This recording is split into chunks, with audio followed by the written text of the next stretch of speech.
പ്രവാചകൻ ഭയമില്ലാത്തവനാണ്. കാരണം ദൈവം കൂടെയുള്ളപ്പോൾ അവൻ ആരെ ഭയപ്പെടണം? ഇന്ന് ധനഹാകാലം 1-ാം വെള്ളി.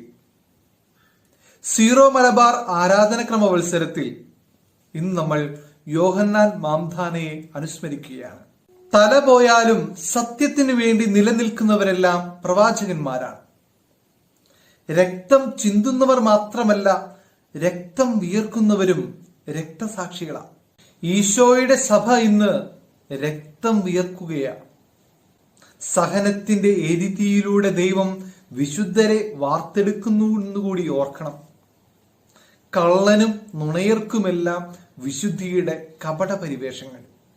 സ്നേഹമുള്ളവരെ, സഹനത്തിലൂടെ ദൈവം നമ്മുടെ സഭയിലൂടെ വിശുദ്ധരെ വാർത്തെടുക്കുന്നുണ്ട്.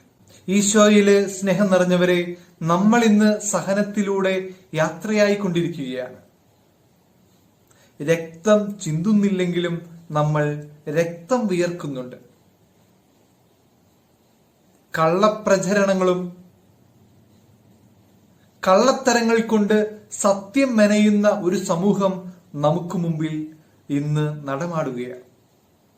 ഓർക്കണം, സഭയെ പീഡിപ്പിച്ചവർ പിന്നീട് സഭയ്ക്ക് വേണ്ടി ശുശ്രൂഷകരായ ചരിത്രമാണ് സഭയ്ക്കുള്ളത്. നമുക്ക് ആത്മാർത്ഥമായിട്ട് പ്രാർത്ഥിക്കാം നമ്മുടെ സഭയെ പീഡിപ്പിക്കുന്നവർക്ക് വേണ്ടി, സഭയെ ഇല്ലാതാക്കാൻ ശ്രമിക്കുന്നവർക്ക് വേണ്ടി. സത്യത്തിനു വേണ്ടി നിലനിന്ന പ്രവാചകനായ യോഹന്നാന്റെ തീക്ഷ്ണത നമുക്കുമുണ്ടാകണം. തല തകർക്കപ്പെട്ടാലും ഈശോയുടെ സത്യം ഈ ഭൂമിയിൽ സംജാതമാകാൻ വേണ്ടി നമുക്ക് ആത്മാർത്ഥമായിട്ട് പ്രാർത്ഥിക്കാം. അതിനായി ദൈവം നമ്മെ സമൃദ്ധമായി അനുഗ്രഹിക്കട്ടെ.